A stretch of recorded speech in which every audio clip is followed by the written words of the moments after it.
Shalom Aleichem. Bapak Yahweh pasti memberkati kita sekalian. Haleluya. Bapak Ibu Saudara sekalian,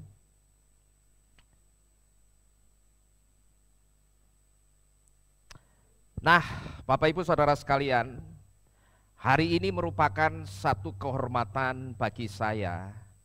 Karena kalau biasanya saya berkhotbah di depan jemaat, hari ini saya berkhotbah di depan gembala-gembala yang terhormat.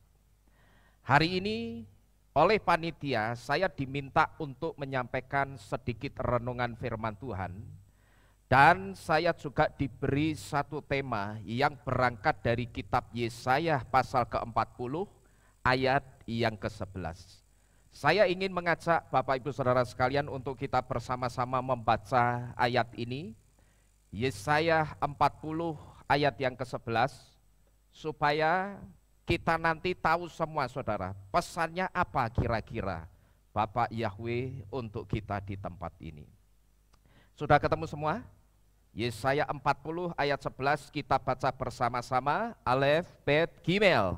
Dia Yahweh akan memberi makan kawanan dombanya seperti seorang gembala. Yahweh akan mengumpulkan anak-anak domba dengan lengannya, dan dalam pelukannya Yahweh membawa mereka, Yahweh merawat, Yahweh memimpinnya. Amin.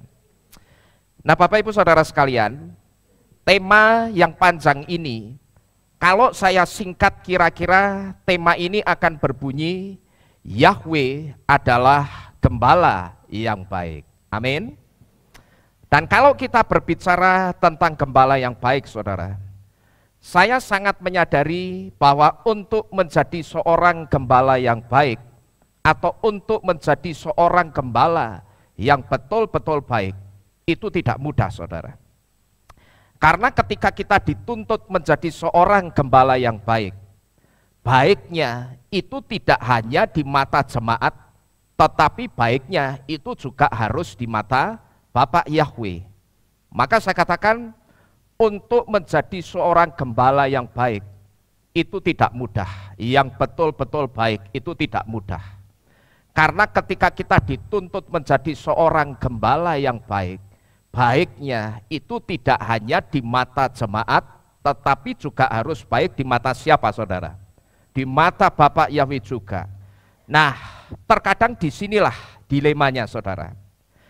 Kalau kita mau jadi gembala yang baik di mata jemaat, terkadang diakui atau tidak, ada hal-hal yang sebetulnya kita tahu itu sedikit atau banyak bertentangan dengan firman, tetapi terpaksa harus kita terjang saudara. Dengan maksud apa? Dengan maksud menjaga perasaan jemaat. Nah demikian pula sebaliknya. Kalau kita itu mau jadi gembala yang baik di mata Bapak Yahweh, terkadang perasaan jemaat yang kita korbankan. Maka terus terang saudara, ketika saya melihat kehidupan seorang gembala yang rumit ini, terus terang dulu saya tidak pernah mau jadi gembala saudara. Tapi saya pada waktu itu punya keinginan begini, saya tak tetap melanjutkan bisnis saya, lah nanti melalui bisnis saya mau memberkati gembala-gembala. Itu keinginan saya dulu saudara. Karena apa? Karena saya melihat kehidupannya gembala itu kok rumit ya sepertinya. Kalau kita mau benar di matanya Bapak Yahweh, maka terkadang perasaan jemaat itu yang harus kita korbankan. Tetapi kalau kita mau benar di mata jemaat, terkadang diakui atau tidak, ada hal-hal yang kita tahu itu mungkin sedikit tidak benar, tetapi terpaksa harus diterjang demi menjaga perasaannya jemaat. Maka terus terang saya dulu tidak pernah mau jadi gembala saudara. Saya masih ingat dulu ketika saya mau ditahbiskan oleh Pak Lukas. Pada waktu itu saya sempat nawar sama Pak Lukas saudara. Saya ingat pada waktu itu Pak Lukas, saya ndak usah ditahbiskan dululah sekarang. nanti tunggu kira-kira 3 atau 5 tahun lagi baru saya ditahbiskan. Karena terus terang pada waktu itu saya tidak siap, saudara. Saya tidak punya pengalaman menggembalakan, itu tidak punya. Sekalipun saya anak pendeta, tetapi saya waktu itu berkutatnya di ranah musik. Dari umur saya 7 tahun, begitu terima Tuhan, lalu dibentuk persekutuan doa di rumah sampai tahun 2012. Saya ditahbiskan oleh Pak Lukas. Saya berkutatnya itu hanya di soal musik, saudara. Jadi saya ingat dulu ketika Pak Lukas ini mau mentahbiskan saya, pada waktu itu saya sempat menawar, Pak Lukas, saya tidak usah ditahbiskan dulu lah, nanti 3 atau 5 tahun lagi sajalah, sambil menunggu saya siap. Nah tetapi pada waktu itu saya ingat, Pak Lukas ngomong begini, tidak, tanggal 12 Januari 2012 besok, kamu akan tetap saya tahbiskan. Nah pada waktu itu saudara, karena Pak Lukas pada waktu itu sudah gedok palu, tidak bisa dirubah lagi. Saya muter otak, saya cari cara kira-kira bagaimana ya, supaya pentahbisan saya itu bisa ditangguhkan dulu. Nah pada waktu itu, saya ketemu cara, saya tak menghubungi kembarannya Pak Lukas yang namanya Pak Yakub. Dengan maksud apa? Saya minta tolong Pak Yakub supaya membujui Pak Lukas supaya pentahbisan saya itu bisa dipending dulu 3 atau 5 tahun lagi. Nah waktu itu saya ingat saya telepon Pak Yakub, saudara. Terus saya cerita, Pak Yakub, wah ini gimana ya? Saya sama Pak Lukas mau ditahbiske. Oh iya, lah kapan? Tanggal 12 Januari besok. Oh lah terus? Lah ini, saya itu telepon, saya mau minta tolong sama Pak Yakub. Tolonglah Pak Yakub, Pak Lukas itu dibujui.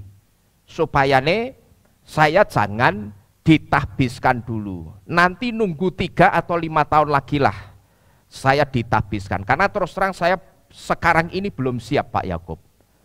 Waktu itu saya berpikir saudara, Pak Yakub itu akan ada di pihak saya, akan belani saya. Nah tetapi ternyata jawaban yang saya dengar dari Pak Yakub itu sama seperti Pak Lukas. Waktu itu Pak Yakub ngomong, ora wis tetap tanggal 12 wis ben kamu ditahbiskan. Nanti saya datang ke acara pentahbisanmu. Dalam hati saya modyar iki. Ya. Karena apa? Saya pada waktu itu tidak punya pengalaman menggembala, saudara. Nah, 2 orang ini sudah gedok palu semua. Pokok tanggal 12 Januari 2012 kamu harus ditahbiskan. Nah terus juga yang membuat saya pada waktu itu tidak mau jadi gembala, saudara. Karena pada waktu itu saya lihat orang tua saya, ketika orang tua saya itu jadi gembala, mau makan enak saja itu mesti doa dulu, saudara. Lah saya batin, lah ini nanti kalau saya pengen mangan enak leren doa sik, lah kesuwen. Tapi kalau saya bisnis, saya pengen makan enak kan tinggal beli, betul saudara ya. Nah tapi kalau saya lihat orang tua saya pengen makan enak saja mesti doa dulu. Padahal cuma pengen makan apa, saudara ngerti? Pengen makan apel sama pengen makan ayam goreng, itu leren doa sik. Lah saya batin, lah nanti kalau saya jadi gembala pengen makan enak, wah leren doa sik, selak wetenge keroncongan gitu loh, selak wetenge ngeleh. Lalu yang pasti juga saudara, kenapa saya dulu tidak pernah mau jadi gembala? Karena saya tahu betul ketika saya melihat orang tua saya ngurus jemaat itu sangat tidak mudah, saudara-saudara sekalian. Maka itulah yang membuat saya itu tidak mau jadi gembala. Ya kalau ketemunya jemaatnya itu nurut-nurut, enak. Tapi saya pernah ketemu, saya pernah melihat orang tua saya itu merawat satu jemaat yang bandelnya minta ampun. Sudah bandel masih berontak. Roh pemberontakannya itu sangat kuat sekali. Wah, saya di situ ketika melihat orang tua saya, melayani orang yang bandel ini, wah ini bukan tipe saya ini. Soalnya saya itu bukan orang yang sabar, saudara. Terus terang saya model orang yang ada budrekane. Lah nek ketemu orang sing pemberontak gini, ini ora gelut iki engko. Saya batinnya begitu. Maka di situ saya tidak pernah mau, saudara, jadi yang namanya gembala. Jadi Bapak Ibu Saudara sekalian, disinilah dilemanya seorang gembala. Karena mau tidak mau, terkadang harus ada yang dikorbankan. Dan dari sini saudara kita tahu, untuk menjadi seorang gembala itu tidak mudah. Apalagi menjadi seorang gembala yang baik.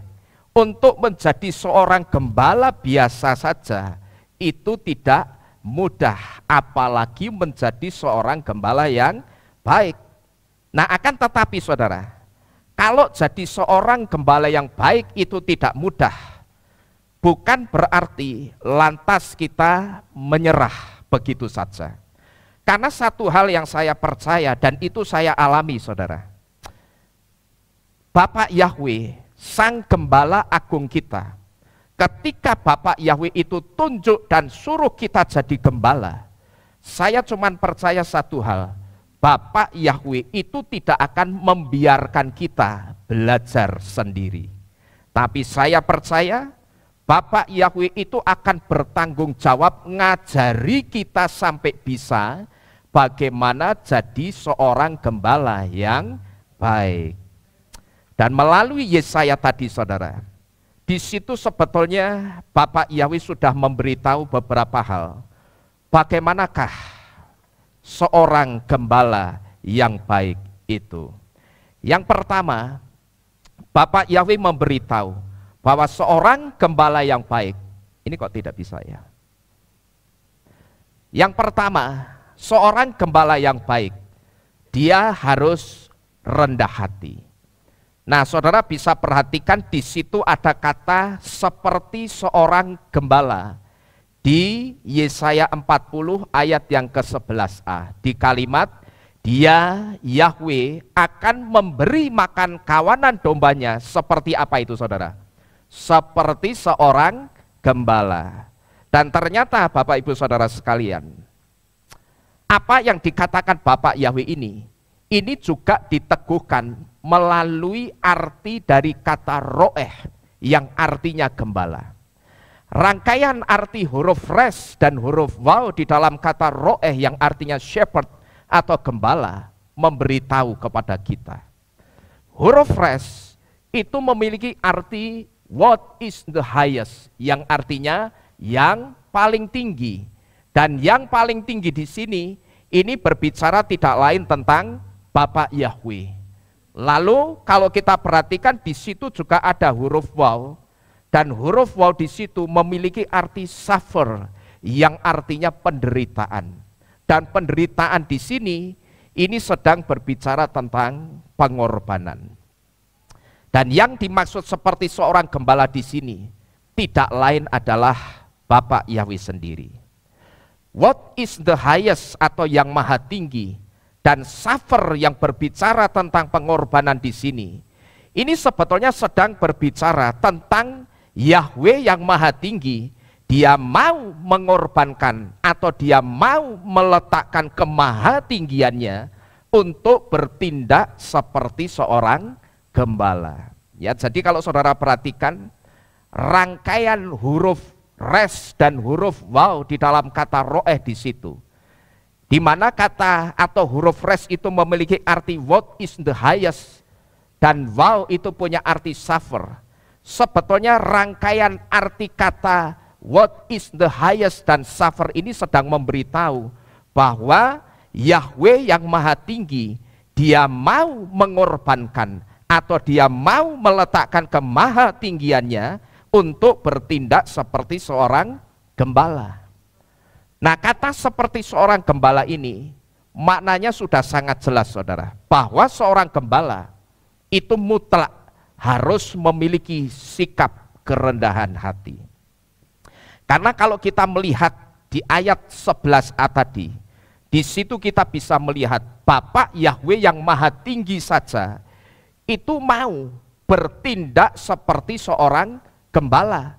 Dan ketika Bapak Yahweh sendiri bertindak seperti seorang gembala, ini pesannya sangat jelas bahwa ketika kita itu ditunjuk jadi gembala domba-dombanya Bapak Yahweh, sikap kerendahan hati itu mutlak harus kita miliki. Karena apa? Karena Bapak Yahweh yang maha tinggi saja, itu mau meletakkan kemahatinggiannya dan bertindak seperti seorang gembala. Nah, saya rasa ini pesannya sangat jelas, saudara. Melalui arti huruf res dan huruf waw ini, pesannya sangat jelas bahwa Yahweh yang maha tinggi saja, dia sampai mau meletakkan kemahatinggiannya, dia letakkan. Dia tahu Yahweh itu Elohim El Elyon, Elohim yang maha tinggi. Tapi dia mau letakkan kemahatinggiannya untuk bertindak seperti seorang apa?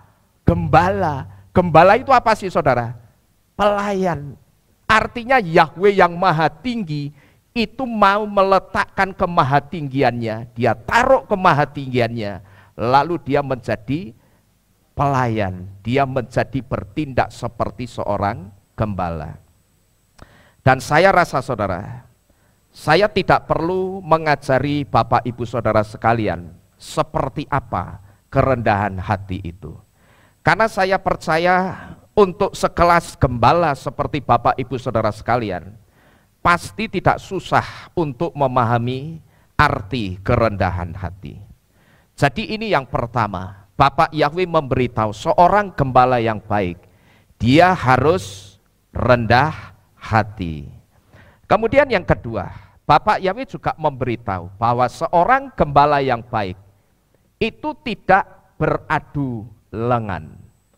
Apa artinya ini, saudara? Seorang gembala yang baik tidak beradu lengan. Pengertian ini, saudara, ini bisa saudara lihat di ayat yang ke-11b yang dikatakan Yahweh akan mengumpulkan anak-anak domba dengan apanya itu? Dengan lengannya. Nah, artinya apa ini, saudara? Nah, coba Bapak Ibu Saudara sekalian, saudara perhatikan gambar yang ada di depan ini. Ya, coba saudara perhatikan gambar yang ada di depan ini. Saya yakin kita pasti sudah sering melihat orang yang sedang gandengan lengan seperti ini. Ini bukan sekedar gandengan tangan, saudara, tapi ini gandengan apa ini? Gandengan lengan. Ya, saya yakin saudara pasti sudah sering melihat gambar orang gandengan lengan seperti ini. Nah, sekarang coba saudara perhatikan lengannya orang yang sedang gandengan ini. Saudara perhatikan baik-baik lengannya masing-masing orang yang sedang gandengan ini. Dan saya minta tolong juga saudara coba perhatikan lengan saudara masing-masing. Nah, sekarang saya mau tanya, di lengan kita itu ada apanya, saudara? Saudara perhatikan lengan orang-orang yang bergandengan ini. Lalu saudara boleh perhatikan juga lengan saudara masing-masing. Saya mau tanya satu, di lengan kita itu ada apanya, saudara? Ada apanya? Ada panunya. Di lengan kita ada apanya? Di lengan kita itu ada sikutnya. Betul, saudara? Di lengan kita itu ada sikutnya. Nah, sekarang saya mau tanya lagi. Kalau orang gandengan lengan seperti ini, kira-kira sikutnya itu bisa senggolan enggak, saudara? Kalau gandengannya seperti ini, perhatikan baik-baik. Kira-kira kalau cara gandengannya seperti ini, sikutnya itu bisa senggolan enggak? Antar sikut bisa enggak? Sikut ketemu sikut itu bisa enggak kira-kira? Tidak bisa. Karena apa? Karena lengannya saling terkait satu sama lain. Nah, karena lengannya itu saling terkait satu sama lain, maka otomatis sikutnya itu juga tidak bisa senggolan. Nah, ini artinya seorang gembala yang baik tidak beradu lengan. Itu artinya tidak sikut-sikutan alias tidak bertengkar. Amin. Dan huruf waw di dalam kata ro'eh yang artinya gembala, dengan artinya joining together atau bergabung bersama. Waw dengan artinya becoming bound atau menjadi terikat. Dan waw dengan artinya support atau dukungan. Arti-arti huruf waw ini juga memberitahu kepada kita. Bahkan arti-arti huruf waw ini juga meneguhkan dan memberitahu kepada kita. Arti-arti ini saudara, yang dikatakan bergabung bersama, menjadi terikat dan dukungan di sini, ini sebetulnya sedang berbicara tentang satu hal, dan itu juga sedang berbicara tentang kita yang adalah seorang gembala. Bahwa ketika kita sebagai gembala yang ditunjuk oleh Bapak Yahweh, kita sebagai gembala yang ditunjuk Bapak Yahweh itu harus saling mendukung dalam penggembalaan dan bukan sikut-sikutan alias bukan bertengkar, saudara-saudara sekalian. Ya, jadi kita mesti tahu arti-arti dari huruf waw ini yang dikatakan bergabung bersama, menjadi terikat dan dukungan di sini. Ini sebetulnya sedang berbicara tentang kita, bahwa kita sebagai gembala-gembala yang ditunjuk Bapak Yahweh itu harus saling mendukung dalam penggembalaan dan bukan sikut-sikutan atau bukan bertengkar. Nah, tetapi Bapak Ibu Saudara sekalian, di sini saya harus jujur mengatakan bahwa di tubuh kita sekarang ini, saya perhatikan masih ada yang bertengkar. Saya harus jujur mengatakan bahwa di tubuh kita sekarang ini, masih ada gembala yang sikut-sikutan atau masih ada gembala yang bertengkar. Bertengkarnya bagaimana saudara? Tidak cocok dengan pengajaran gembala lain, kasak kusuk di belakang. Tidak setuju dengan pengajaran gembala lain, mendiamkan gembala itu. Lalu tidak mau apa? Tidak mau datang ke acara sinode. Dan ketika ditanya kenapa kok tidak pernah kelihatan di acara sinode, ditanya Meng, diem aja saudara. Nah kalau kita perhatikan, bukankah orang yang bertengkar tingkah lakunya seperti ini? Betul saudara? Ya, orang kalau bertengkar, satu diantaranya tingkah lakunya seperti ini. Ketika tidak cocok dengan pengajaran gembala lain, kasak kusuk di belakang. Tidak setuju dengan pengajaran gembala lain, mendiamkan gembala itu. Bahkan sampai ketika sinode punya acara, diundang untuk datang ke acara sinode, tidak pernah mau datang. Tapi anehnya ketika ditanya kenapa tidak datang ke acara sinode, Meng, diem aja saudara, tidak jawab apa-apa. Nah kalau kita perhatikan, bukankah orang yang bertengkar tingkah lakunya seperti ini? Nah di sini Bapak Ibu Saudara sekalian, rekan-rekan gembala yang saya kasihi, kalau kita melihat fenomena seperti ini, jangan sampai kita berpikir lalu kita maklumkan bahwa perbedaan pendapat yang sampai bertengkar itu sebagai satu dinamika berorganisasi. Ya, jadi jangan sampai juga kita berpikir ketika ada perbedaan pendapat dan itu perbedaan pendapatnya sampai bertengkar, jangan juga di situ kita berpikir lalu kita maklumkan bahwa itu sebuah kewajaran di dalam berorganisasi. Kenapa kita tidak boleh memaklumkan hal ini saudara? Kenapa kita tidak boleh memaklumi cara-cara yang seperti ini? Karena organisasi kita itu bukan organisasi dunia, bukan organisasi yang ngurusi masalah dunia, tapi organisasi kita itu organisasi pelayanan. Yang kita urusi itu pekerjaan Tuhan. Nah kalau yang diurus itu pekerjaan Tuhan, tidak bisa kita samakan organisasi pelayanan dengan organisasi dunia. Tidak bisa saudara. Kalau dalam organisasi dunia, sikut-sikutan atau bertengkar itu biasa. Tetapi di dalam pekerjaan Tuhan, saya rasa kita harus sepakat bahwa pertengkaran atau sikut-sikutan itu tidak boleh dibiasakan. Amin. Kalau dalam organisasi dunia, orang sikut-sikutan sudah biasa. Dan itu dianggap sebagai apa? Dinamika sebuah organisasi atau dinamika berorganisasi. Atau dianggap sebagai sebuah kewajaran wajar. Namanya organisasi itu mesti ada sikut-sikutan. Mesti ada senggol-senggolan, mesti ada bertengkarnya. Tetapi kita harus tahu bahwa organisasi kita itu bukan organisasi dunia. Tapi organisasi kita itu organisasi apa tadi? Pelayanan. Yang kita urusi itu bukan masalah dunia.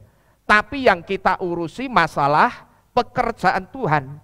Nah kalau sekarang kita sudah ngerti, yang kita urusi itu masalah pekerjaan Tuhan, ya jangan disamakan organisasi dunia dengan organisasi pelayanan. Sekali lagi, kalau dalam organisasi pelayanan, kalau dalam organisasi dunia, sikut-sikutan atau bertengkar itu hal yang biasa. Tetapi hari ini kita harus bersepakat bahwa di dalam pekerjaan Tuhan, kita harus sepakat bahwa yang namanya sikut-sikutan atau pertengkaran itu tidak boleh dibiasakan. Amin. Karena apa saudara?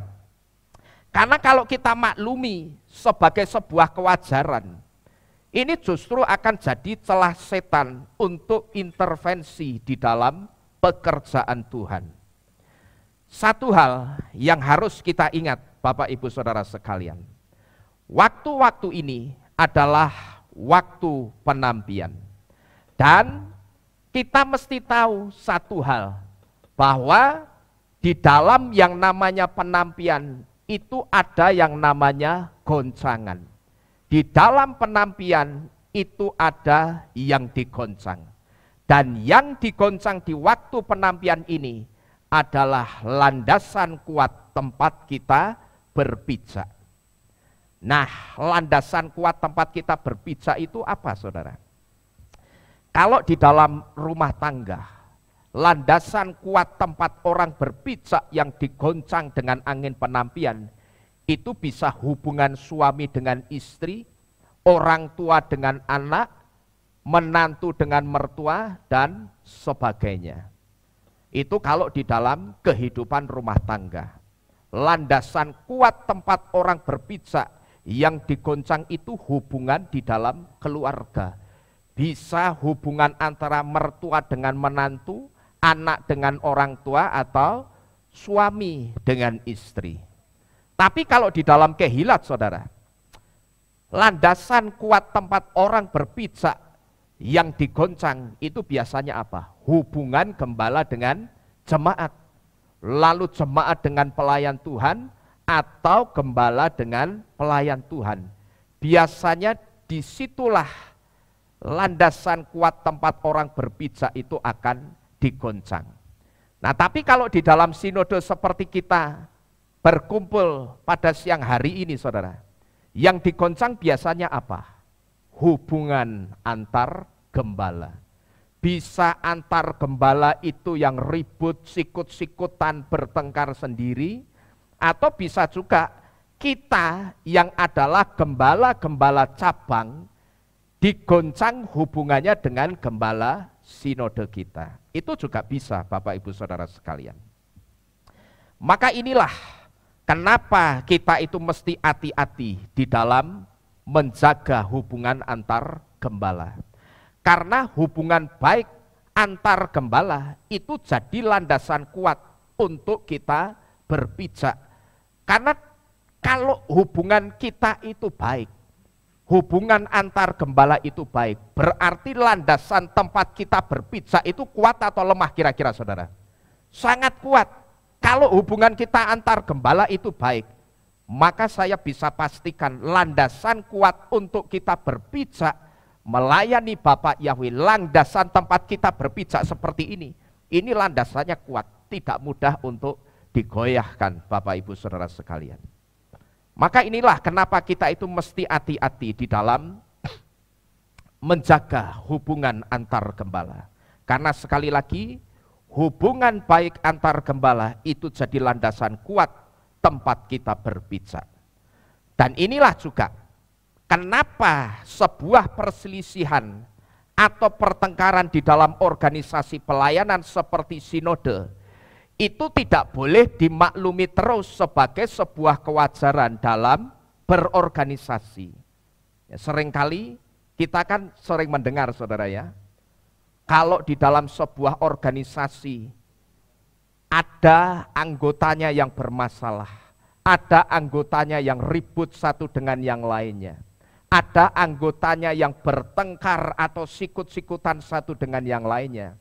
Seringkali ada kata-kata yang muncul apa? Wajar. Namanya saja organisasi.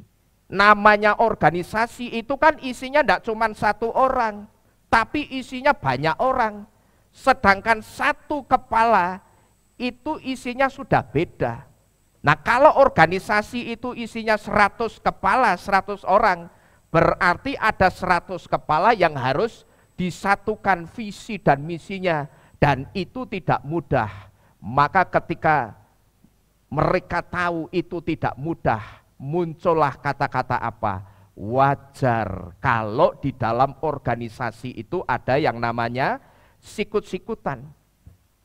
Tetapi hari ini kita diberitahu, saudara, kenapa sebuah perselisihan atau pertengkaran di dalam sinode, di dalam organisasi pelayanan, itu tidak boleh dimaklumi terus sebagai sebuah kewajaran dalam berorganisasi. Karena maklumnya kita dengan sebuah perselisihan atau pertengkaran di dalam sinode, itu justru akan jadi celah untuk setan. Jadi tadi saya di depan mengatakan, saya harus jujur bahwa di dalam tubuh kita masih ada gembala yang bertengkar. Masih ada gembala yang sikut-sikutan. Tetapi okelah, kalau sekarang ini mungkin masih ada di antara kita yang berselisih atau bertengkar. Tapi kita harus sepakat, saudara, bahwa setelah acara ini selesai, kita pulang, kita kembali ke kota kita masing-masing, kita kembali ke daerah kita masing-masing. Kita sepakat atau kita harus sepakat bahwa nanti kita pulang, kita harus pulang dengan persahabatan. Amin. Oke, tidak apa-apa. Sekarang ini mungkin masih ada perselisihan atau pertengkaran. Tetapi kita harus sepakat bahwa nanti ketika kita pulang, kita kembali ke kota kita masing-masing, kita mengerjakan fungsi tugas kita sebagai gembala yang akan menggembalakan domba-dombanya Bapak Yahweh. Kita harus sepakat bahwa kita akan pulang dengan persahabatan. Tidak boleh ada lagi yang bertengkar. Amin. Saudara setuju? Haleluya. Ya, jadi kita mesti sepakat. Jangan kita pakai cara-caranya organisasi dunia, saudara, yang mewajarkan sebuah pertengkaran atau mewajarkan sebuah perselisihan. Ingat sekali lagi, organisasi kita itu bukan organisasi dunia, tapi organisasi apa tadi? Pelayanan. Yang kita urusi itu bukan masalah dunia, tapi yang kita urusi itu apa? Pelayanan, saudara-saudara sekalian. Nah, kalau yang kita urusi pelayanan, ya jangan kita maklumi. Jangan dimaklumkan kalau ada orang yang bertengkar atau ada orang yang berselisih. Karena apa? Karena di Yesaya 40 ayat 11 tadi kita diberitahu, Bapak Yahweh itu tidak memakai lengannya untuk sikut-sikutan, saudara. Apakah saudara tadi lihat di ayat 40, di pasal 40 ayat 11b, dan Yahweh apa itu? Sikut-sikutan sama domba-dombanya. Apakah ayatnya ngomong begitu, saudara? Tidak. Tetapi Yahweh mengumpulkan domba-dombanya dengan apanya? Dengan lengannya. Kalau domba-domba itu dikumpulkan dengan lengannya, itu artinya lengan kita itu seharusnya dipakai untuk apa? Mengumpulkan domba-dombanya Bapak Yahweh, bukan malah apa? Sikut-sikutan. Jangan malah kita bertengkar. Jadi sekali lagi, hari ini kita sepakat nanti setelah hari ketiga, dan di situ kita akan pulang bersama-sama kembali ke kota atau ke daerah kita masing-masing. Kita sudah berjanji dan kita sepakat bahwa kita akan pulang dengan persahabatan. Kemudian seorang gembala yang baik, Bapak Yahweh juga memberitahu, seorang gembala yang baik selain membuat nyaman dombanya, gembala yang baik juga merawat iman dombanya atau merawat iman jemaatnya. Supaya apa? Supaya iman jemaatnya itu aman. Nah, saudara bisa perhatikan ini di ayat yang ke-11, masih di ayat yang sama tetapi di bagian C dan D. Di situ dikatakan, dan dalam pelukannya Yahweh membawa mereka, Yahweh merawat. Dan pengertian ini saudara, ini juga datang dari huruf He dan huruf Ayin di dalam kata roeh, yang artinya gembala, yang memiliki arti behold, yang artinya lihatlah, dan behold itu berbicara tentang memperhatikan. Dan huruf Ayin di situ itu juga memiliki arti salvation atau keselamatan. Behold dan salvation di sini ini berbicara tentang memperhatikan keamanan iman jemaat. Supaya apa? Supaya jemaat Tuhan yang dipercayakan kepada kita nantinya diselamatkan karena imannya aman di tangan penggembalaan kita. Ya, jadi kalau saudara perhatikan, behold dan salvation di situ itu sebetulnya sedang berbicara tentang memperhatikan keamanan iman dari jemaat Bapak Yahweh yang dipercayakan kepada kita. Tujuannya supaya apa? Tujuannya tidak lain supaya jemaat Tuhan yang dipercayakan kepada kita nantinya itu tidak ada yang tidak selamat, tetapi nantinya bisa selamat semua karena imannya. Ketika jemaat itu diserahkan penggembalaannya kepada kita, imannya itu aman di tangan penggembalaan kita. Dan merawat iman jemaat tentu saja itu juga dengan memberi makan jemaat dengan firman yang sehat. Dan firman yang sehat adalah pengajaran yang sehat juga. Kalau saudara butuh tolok ukur, kira-kira pengajaran yang sehat itu seperti apa? Gampang saudara. Kalau saudara butuh tolok ukur, kira-kira pengajaran yang sehat itu seperti apa? Kita lihat saja Yesua, Bapak Ibu Saudara sekalian. Yesua itu selain disebut sebagai roti kehidupan, Yesua itu juga disebut sebagai roti yang tidak beragi. Maka hari raya yang kedua atau Yom Hamatsah itu sebetulnya juga digenapi oleh Yesua sebagai pribadi yang tidak beragi. Artinya apa? Artinya segala sesuatu yang keluar dari mulut Yesua itu tidak ada campuran ragi manusianya. Semua pengajaran yang keluar dari mulut Yesua itu murni dari Bapaknya Yahweh. Dan disitulah saudara, di dalam diri Yesua lah kita itu bisa melihat yang namanya pengajaran yang sehat. Jadi kalau saudara butuh tolok ukurnya apa? Supaya pengajaranku itu sehat. Pengajaranku itu dideteksi Bapak Yahweh benar, sehat, dan itu menyehatkan domba-dombanya Bapak Yahweh ketika aku berikan pengajaran itu sebagai makanan untuk domba-dombanya Bapak Yahweh. Tolok ukurnya itu apa? Sebetulnya tolok ukurnya sangat gampang. Tolok ukurnya itu tinggal kita melihat pribadi Yesua. Karena di dalam pengajaran Yesua itu tidak ada raginya sama sekali. Dan yang pasti saudara, Yesua itu tidak pernah mentoleransikan pengajarannya dengan pengajaran manapun. Kita harus tahu ini saudara. Yesua itu satu-satunya yang pengajarannya itu tidak ada raginya sama sekali. Dan yang pasti juga, Yesua itu juga tidak pernah mentoleransikan pengajarannya dengan pengajaran manapun.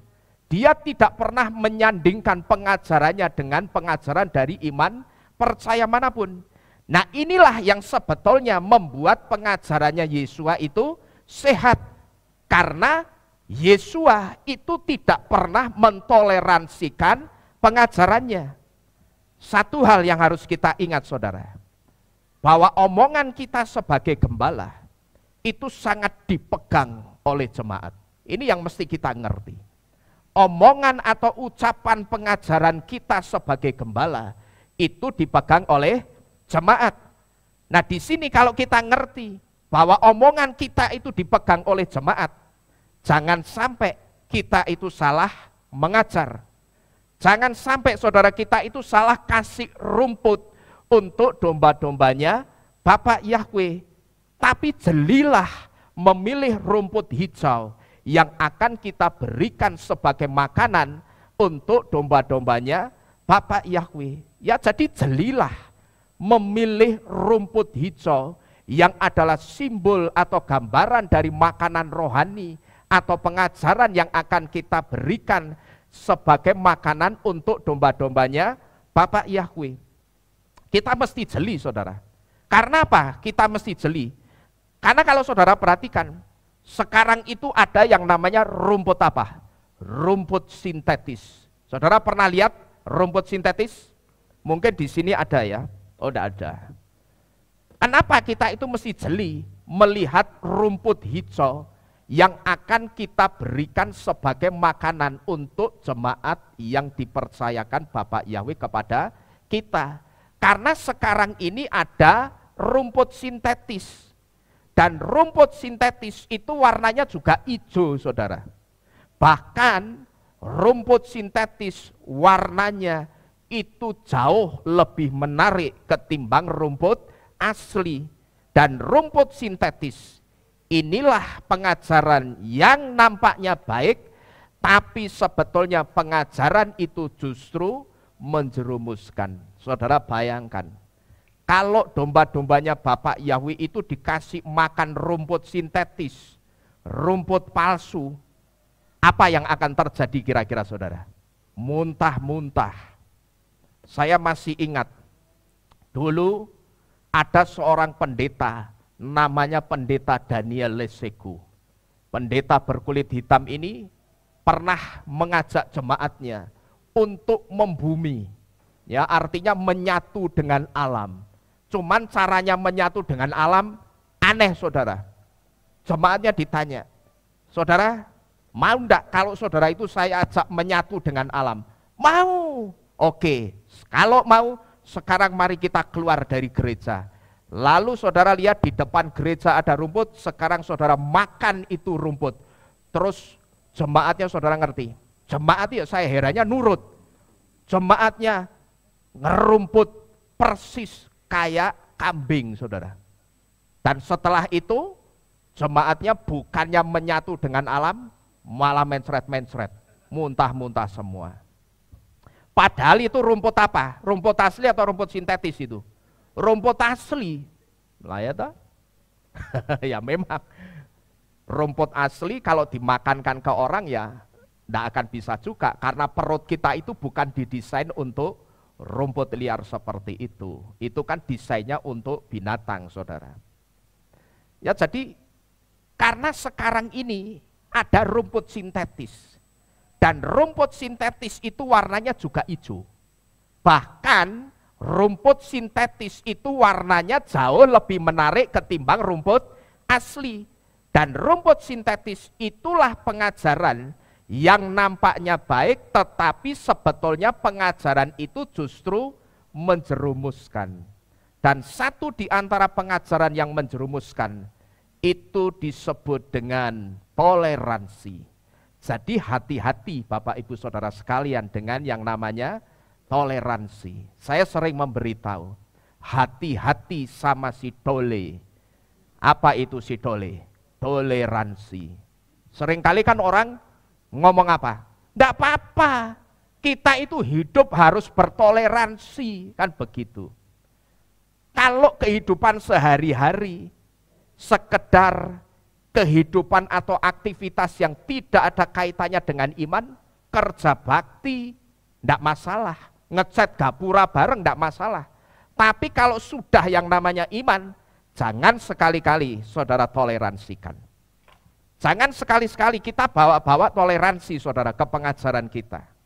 Karena apa? Karena yang kita ajarkan itu erat kaitannya dengan iman.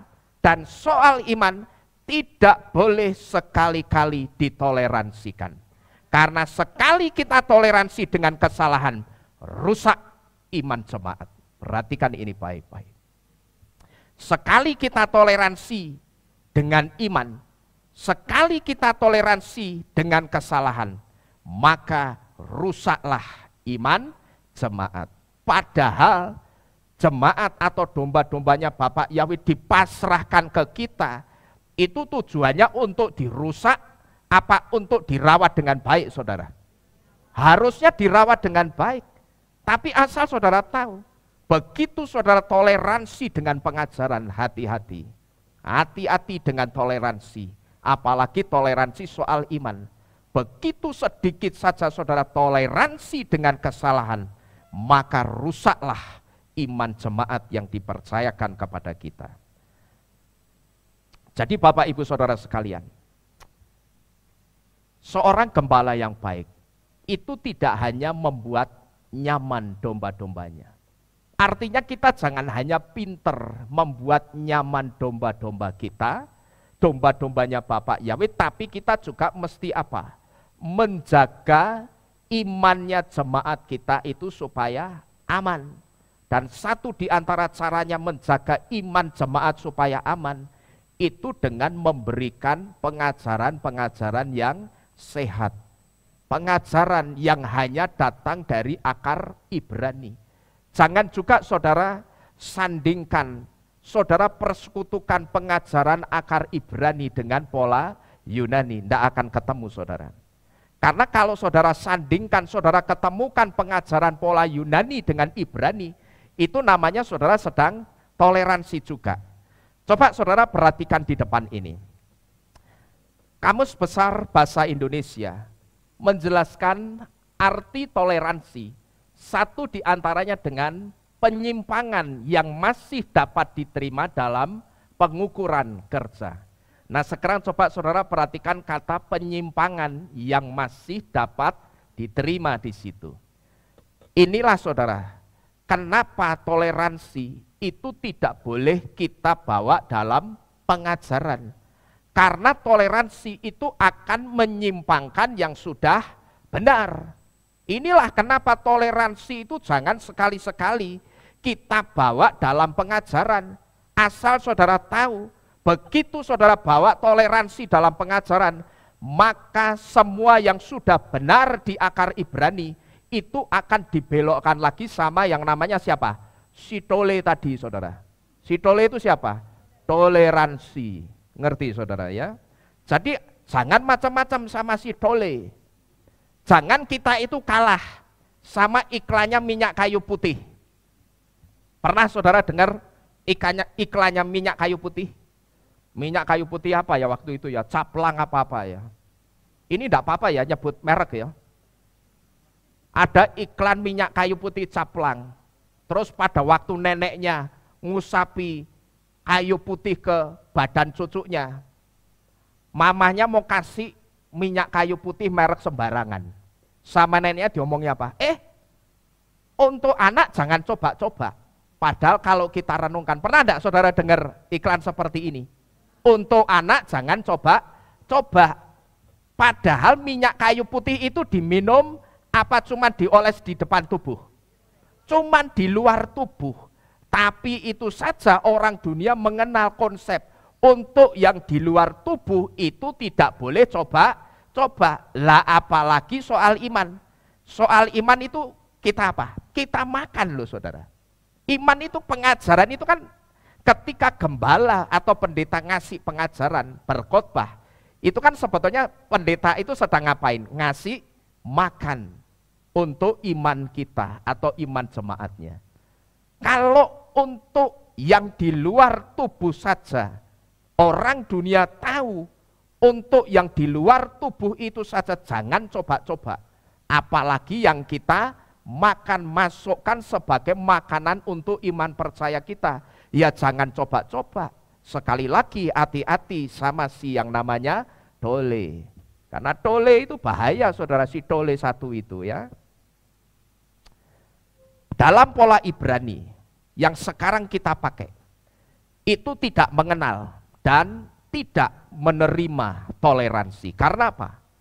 Karena di dalam pola Ibrani, semua yang menyimpang atau semua yang disimpangkan di pola Yunani, itu akan diluruskan di dalam akar Ibrani.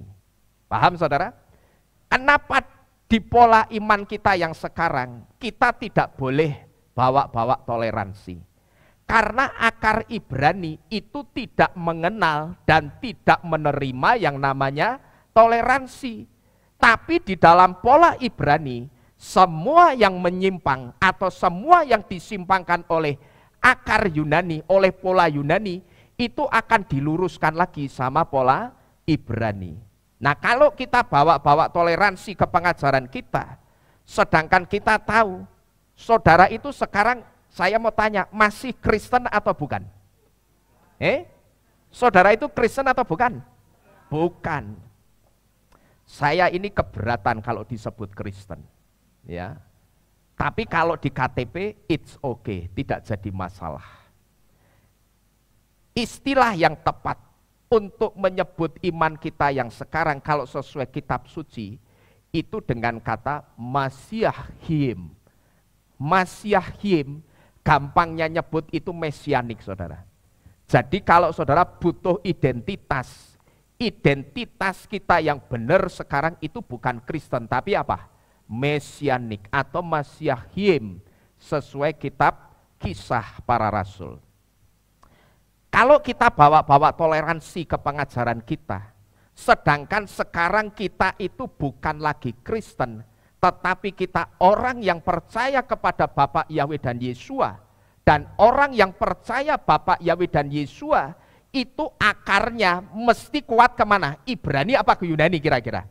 Ke Ibrani. Kalau kita bawa toleransi ke pengajaran kita yang sudah mengakar ke akar Ibrani, saudara tahu, itu sama saja menyimpangkan lagi yang sudah diluruskan oleh akar Ibrani. Dan ini sangat membahayakan iman jemaat. Jadi kalau saudara bawa toleransi ke pengajaran kita, sedangkan kita tahu sekarang ini kita sudah mengakar ke akar iman yang benar, yaitu akar Ibrani. Kalau saudara bawa toleransi ke akar Ibrani, itu sama saja saudara itu sedang menyimpangkan lagi yang sudah diluruskan oleh akar Ibrani. Sama akar Ibrani sudah diluruskan begini, terus saudara bawa toleransi, itu saudara belokkan lagi begini loh. Harusnya yang lurus, yang benar kan ke sana.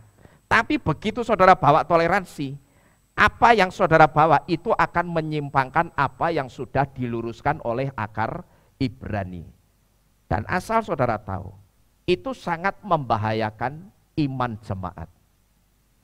Kalau yang kemudian terkena dampaknya itu gembalanya, saya tidak pusing saudara.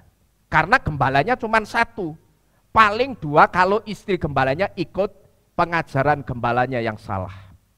Tapi yang jadi masalah, bagaimana kalau dia dipercaya menggembalakan jemaat yang jumlahnya itu ratusan bahkan ribuan. Kira-kira apa yang akan terjadi ketika gembala itu sebetulnya akar imannya sudah benar, tapi dia bawa toleransi sehingga yang benar itu disimpangkan lagi gara-gara si tole itu. Kira-kira apa yang akan terjadi saudara? Rusak iman jemaatnya. Dan kalau sudah rusak, saya bisa pastikan saudara akan kesulitan untuk memperbaiki atau membetulkan apa yang sudah benar tadi. untuk mengembalikan ke yang benar lagi itu akan kesulitan. Yang pasti yang pertama, saudara akan dicap apa? Ini gembala kok mencela-mencele cangkeme. Ya toh? Ini gembala kok omongannya ora iso dicekel ki piye? Tadinya ngajar begini, sekarang ngajar begini. Sing bener sing di. Iki gembala kok cangkeme mencela-mencele. Ya, gembala kok mulutnya ndak bisa dipegang. Kira-kira yang akan saudara terima dari jemaat itu perlakuan atau ucapan seperti itu. Tapi kalau saya terus terang saya tidak bisa, saya tidak kuat mendengar ucapan seperti itu dari jemaat saudara. Ya, kita mesti ngerti. Kalau kita bawa toleransi dalam pengajaran, itu risikonya sangat besar. Dan yang pasti, saudara itu akan dicap sebagai seorang gembala yang ucapannya atau omongannya tidak bisa dipegang. Saya saksikan saudara, saya tidak perlu sebut nama gerejanya apa. Tapi saya bisa melihat bagaimana kualitas jemaatnya. Gereja ini adalah sebuah gereja yang sangat besar di kota Semarang. Saudara tahu, begitu gereja ini ditinggal gembalanya, banyak jemaatnya yang lari ke tempat saya. Tapi saudara ngerti, begitu di tempat saya mengajar Torah. Saudara ngerti, mulai satu persatu jemaat yang dari gereja ini yang ke tempat saya pamit pulang satu persatu. Bahkan yang pamit itu terang-terangan ngomong apa? Loh kenapa? Ya karena Pak Nino bawa kami ke Torah. Bayangkan saudara. Itu hanya gara-gara apa? Pengajaran yang salah. Karena di gereja itu pengajarannya kasih karunia only. Tapi anehnya yang saya tidak habis pikir, dia kasih karunia only, tapi dia merayakan hari raya Torah. Dia merayakan Pesah, dia merayakan Hamatsah, dia merayakan Yom Habikurim, dia merayakan Syafuot, dia merayakan Yom Teruah, dia rayakan Yom Kippur sampai Sukot, bahkan Purim, Tisa, Be'af, Hanukah, semuanya dirayakan. 10 hari raya, 7 hari raya utama dan 3 hari raya tambahan. Itu juga dirayakan saudara. Tetapi anehnya dari gereja itu keluar pernyataan, kita tidak perlu Torah lagi. Karena sekarang kita sudah hidup di bawah kasih karunia. Wah ini bahaya saudara. Kenapa orang itu mengatakan kita tidak perlu Torah lagi karena kita sudah hidup di bawah kasih karunia? Sebetulnya akar masalahnya itu gampang. Orang itu hanya lupa tidak menambahkan kata sang di depan kasih karunia. Andai saja orang itu atau gembala itu menambahkan kata sang di depan kasih karunia, maka akan menjadi sang kasih karunia. Itu sudah jelas bahwa kasih karunia itu sebetulnya bukan doktrin, tetapi pribadi, ada pribadi yang menyandangnya. Maka ada satu quote yang bagus saudara yang dikatakan apa? Grace is a person, not a doctrine. Grace atau kasih karunia itu pribadi, bukan doktrin gereja. Kalau Bapak Yahweh tidak menubuatkan sang kasih karunia, kira-kira bisa ada zaman kasih karunia atau tidak saudara? Tidak akan pernah bisa. Karena sang kasih karunia itu sebetulnya siapa? Yesua, gitu loh. Cuman orang tidak menambahkan kata sang di depan kasih karunia, sehingga kasih karunia itu menjadi kata benda. Atau menjadi kata benda biasa, yang bagi mereka itu tidak ada pribadi yang menyandangnya. Tapi kalau ditambahi kata sang di depan kasih karunia, akan ketahuan jadi sang kasih karunia. Itu artinya kasih karunia itu ada pribadinya yang menyandang, bukan doktrin gereja. Gereja saja yang menjadikan kasih karunia itu sebagai doktrin, gitu loh. Kalau Torah itu tidak menubuatkan sang kasih karunia, maka saya yakin tidak akan pernah ada yang namanya zaman kasih karunia. Karena sang kasih karunia itu Yesua sendiri, Bapak Ibu Saudara sekalian. Jadi Bapak Ibu Saudara sekalian, kita kembali ke firman Tuhan. Semua yang saya saksikan ini juga sebetulnya akibat dari toleransi. Kalau kita bawa toleransi ke pengajaran kita, itu sebetulnya sama saja menyimpangkan lagi yang sudah diluruskan di dalam akar Ibrani.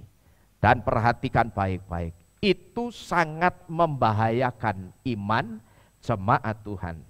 Dan seorang gembala yang baik, dia tidak akan mentoleransikan pengajaran. Karena mentoleransikan pengajaran artinya menyimpangkan pengajaran. Ini yang kita mesti ngerti. Seorang gembala yang baik itu tugasnya menjaga supaya iman jemaatnya itu aman. Satu di antara caranya supaya iman jemaatnya aman, dikasih pengajaran yang sehat, pengajaran yang tidak ditoleransikan. Saya katakan tidak masalah saudara sesekali mengambil atau mencuplik pola Yunani. Tetapi ingat, pola Yunani yang kita cuplik itu bukan sebagai acuan utama kita. Itu hanya sebagai pelengkap atau pendamping. Kalau bagi kita orang-orang yang percaya Bapa Yahweh, acuan utama kita itu ya Torah, akar Ibrani. Itu yang harus kita pakai Bapak Ibu Saudara sekalian. Lah nanti baru saudara boleh sandingkan sedikit-sedikit. Tapi ingat, ketika saudara menyandingkan, itu bukan berarti akar atau pola Yunani itu sebagai acuan yang utama, tapi hanya sebagai pelengkap saja. Jadi yang kedua, seorang gembala yang baik, dia tidak akan mentoleransikan pengajaran. Karena mentoleransikan pengajaran sebetulnya artinya sedang menyimpangkan pengajaran.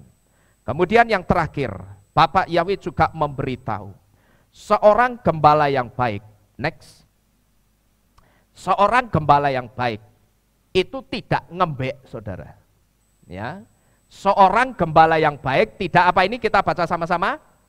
Tidak ngembek. Gembala yang baik itu tidak ngembek. Gembala atau pemimpin itu tidak ngembek. Karena yang ngembek siapa itu? Dombanya, saudara-saudara sekalian. Dan pengertian ini bisa saudara lihat di ayat yang ke-11 juga, tetapi bagian E-nya. Di kalimat Yahweh memimpinnya. Arti huruf res di dalam kata roeh yang artinya gembala, yang memiliki arti a head atau kepala dan a person atau seseorang, yang berbicara tentang seorang pemimpin, arti-arti ini memberitahu kepada kita. Tentunya Bapak Ibu Saudara sekalian, bahasa yang saya sajikan ini adalah bahasa kiasan. Tetapi katakanlah bahasanya tidak saya kiaskan, saya yakin kita semua pasti tahu. Ketika kita melihat seorang gembala yang sedang menggembalakan kawanan domba, belum pernah saya melihat ada gembala yang mulutnya apa? Ngembek, nah baru ini ya. Saya tidak pernah melihat ada gembala yang mulutnya ngembek ketika menggembalakan kawanan dombanya. Kalau saya gambarkan seperti ini, yang ngembek ya ini saudara, dombanya. Tapi gembalanya mulutnya itu tidak pernah ngembek. Karena yang ngembek itu pasti siapa? Dombanya. Tapi kalau kita perhatikan saudara, ini artinya apa sih? Gembala itu tidak ngembek karena yang ngembek itu dombanya. Kira-kira benar enggak saudara? Gembala itu ngembek atau tidak? Tidak, karena gembala tidak bisa ngembek. Yang ngembek itu siapa? Dombanya. Ini sebetulnya artinya apa? Kalau kita perhatikan di medsos atau di media sosial, saya sering memperhatikan banyak gembala-gembala yang suka ngembek di medsos, saudara. Banyak gembala-gembala yang suka ngembek di mana? Di Facebook. Gembala tapi suka curhat masalah pribadinya di Facebook. Ada masalah sama orang, dinaikkan ke Facebook. Ada masalah sama orang, dinaikkan ke status WhatsApp. Sehingga orang-orang, teman-temannya itu pada tahu kalau gembala ini lagi ribut sama istrinya. Saudara-saudara sekalian. Ya. Kalau kita perhatikan berapa banyak gembala-gembala yang suka ngembek di media sosial. Suka ngembek di Facebook. Lawang gembala tapi kok curhatnya di Facebook. Ada masalah sama orang dinaikkan ke Facebook. Ada masalah sama orang dinaikkan ke status WhatsApp. Mungkin yang terbaru ada masalah dinaikkan ke TikTok, saudara. Ya, mungkin dia lagi ribut sama istrinya, balang-balangan piring, di-shooting masukkan TikTok. Ya, mungkin nanti akan terjadi seperti itu. Inilah yang saya sebut gembala tapi apa itu? Ngembek. Padahal yang seharusnya ngembek itu siapa? Domba. Tapi ketika gembala itu suka ngumbar masalahnya di medsos, bertengkar sama orang di medsos sehingga semua orang tahu, sebetulnya tanpa gembala itu sadari dia sedang ngembek, Bapak Ibu Saudara sekalian. Ya. Gembala itu pemimpin loh, hati-hati ya. Gembala itu pemimpin dan seharusnya seorang pemimpin itu tidak ngembek. Tidak banyak omong di medsos. Seorang pemimpin itu seharusnya tidak banyak omong di medsos. Terkecuali kalau ngomong firman, nah itu tidak masalah. Itu oke. Tapi kalau ribut sama orang, dinaikkan di medsos, nah ini yang tidak benar saudara-saudara sekalian. Hati-hati. Seringkali saya perhatikan seperti itu. Saya perhatikan loh, orang ini bukannya gembala ya. Tapi kok ada masalah sama orang dinaikkan ke Facebook. Tidak suka sama orang dinaikkan ke Facebook. Terus bertengkar sama orang juga dinaikkan ke Facebook. Bahkan Facebook yang jangkauannya itu sudah dunia masih kurang. Masih ditambah dinaikkan kemana saudara? Dinaikkan ke status WhatsApp. Kalau ngomong firman oke. Tapi kalau ribut sama orang di medsos ini yang tidak benar. Jadi ingatlah dengan posisi kita. Bapak Ibu Saudara sebagai gembala dan saya, itu sudah ditetapkan untuk jadi gembala dari domba-dombanya Bapak Yahweh. Dan gembala yang baik itu tidak ngembek. Jadi inilah Bapak Ibu Saudara sekalian, sikap-sikap yang diajarkan Bapak Yahweh untuk kita bisa menjadi seorang gembala yang baik. Yang pertama tadi Bapak Yahweh mengajarkan kepada kita bahwa seorang gembala yang baik dia harus apa itu? Harus rendah hati. Dan saya rasa saya tidak perlu ngajari Bapak Ibu gembala. Karena buat saya sekelas gembala pasti paham rendah hati itu seperti apa mesti paham. Seorang gembala yang baik tidak beradu lengan alias apa? Tidak sikut-sikutan atau tidak bertengkar. Seorang gembala yang baik akan memastikan iman jemaatnya itu aman. Dengan cara apa? Memberi pengajaran-pengajaran yang sehat, yang hanya dari akar Ibrani. Lalu seorang gembala atau pemimpin itu tidak ngembek, tidak mengumbar masalahnya kemana-mana.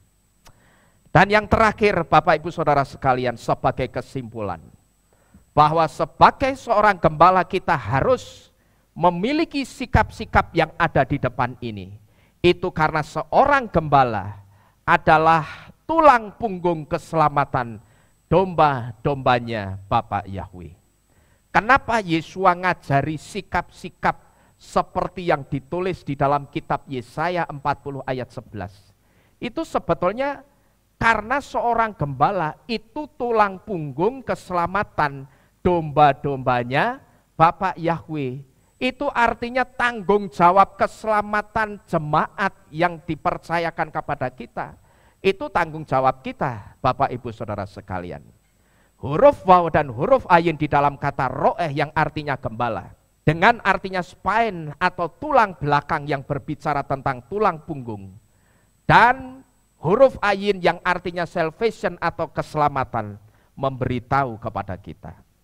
Sekali lagi Bapak Ibu Saudara sekalian, sebelum saya akhiri, saya menyadari tidak mudah menjadi seorang gembala dan tidak mudah menjadi seorang gembala yang baik.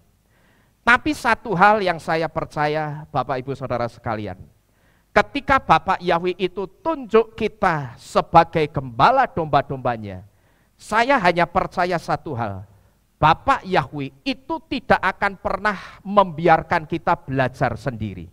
Tapi saya percaya Bapak Yahweh Gembala Agung kita, Dia akan bertanggung jawab dengan tugas perutusan yang Dia letakkan di pundak kita. Dan saya percaya juga ketika Bapak Yahweh menolong pekerjaan Tuhan yang kita kerjakan bersama-sama, maka saya percaya pelayanan dan penggembalaan kita yang ditolong Bapak Yahweh pasti sukses besar dengan pertolongan Bapak Yahweh. Amin. Saya percaya satu hal itu saudara, bahwa Bapak Yahweh ketika kasih tugas perutusan di pundak kita, Bapak Yahweh itu tidak akan membiarkan kita belajar sendiri. Contohnya saya 2012 tidak punya pengalaman menggembala, tapi lambat laun pelan tapi pasti Bapak Yahweh ngajari sedikit demi sedikit. Itu artinya, sekali lagi, Bapak Yahweh ketika sudah kasih tugas perutusan di pundak kita, Dia tidak akan biarkan kita belajar sendiri. Tapi Bapak Yahweh Dia akan bertanggung jawab dengan tugas perutusan yang sudah Dia berikan di pundak kita. Dan saya percaya juga ketika Bapak Yahweh itu menolong pekerjaan penggembalaan yang harus kita lakukan, maka saya percaya dengan pertolongan Bapak Yahweh itu, pelayanan dan penggembalaan kita pasti akan dibuat Bapak Yahweh sukses besar dengan pertolongan Bapak Yahweh. Amin. Bapak Yahweh memberkati kita sekalian. Bersama-sama kita tunduk di dalam doa. Bapak Ibu Saudara sekalian, kita akan akhiri firman Elohim pada sore hari ini.